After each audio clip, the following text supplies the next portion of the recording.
মন্দিরে প্রবেশের ছাড়পত্র হিসেবে এখন থেকে পান করতে হবে 1 ঢোক গোমূত্র।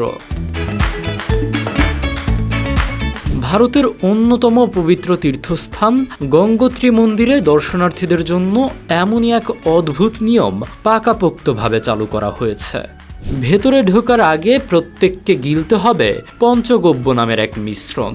ভারতীয় সংবাদ মাধ্যম দ্য হিন্দুস্তান টাইমসের প্রতিবেদন অনুযায়ী দুধ, দই, ঘি, মধু আর মূল আকর্ষণ গোমূত্রের এই ককটেল পান করা এখন সম্পূর্ণ বাধ্যতামূলক।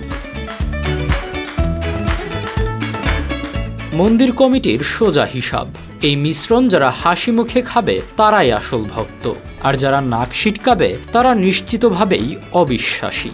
মূলত অবিশ্বাসীদের আটকাতেই প্রবেশদ্বারে এই অভিনব লিকুইড ফিল্টার বসানো হয়েছে। আমাদের ভিডিওগুলো সাতক্ষীরা থেকে দেখছেন মোহাম্মদ নাইম হোসেন, শহীদুল ইসলাম খান দেখছেন মানিকগঞ্জ থেকে, নোয়াখালী থেকে দেখছেন আমিরা মির্জা, কিশোরগঞ্জ থেকে দেখছেন আশরাফুল এবং চিটাগং থেকে দেখছেন মোহাম্মদ মোর্শেদ। আপনি কোথা থেকে দেখছেন তা জানিয়ে দিন কমেন্ট বক্সে। চারধাম যাত্রার মৌসুমে এখানে লাখ লাখ পুণ্যার্থী ভিড় জমান। বিশাল এই জনসমুদ্রের জন্য গেটেই থাকছে পবিত্র পানীয় পরিবেশনের কড়া ব্যবস্থা।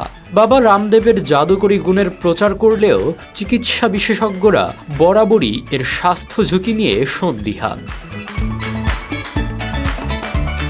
গত বছর কেবল কেদারনাথ মন্দিরেই প্রায় 18 লাখ দর্শনার্থী এসেছিলেন। এত মানুষের জন্য গ্যালন গ্যালন গোমূত্র জোগাড় করা এবং জনে জনে খাইয়ে মন্দিরে ঢোকানো রীতিমতো এক মহাযজ্ঞ।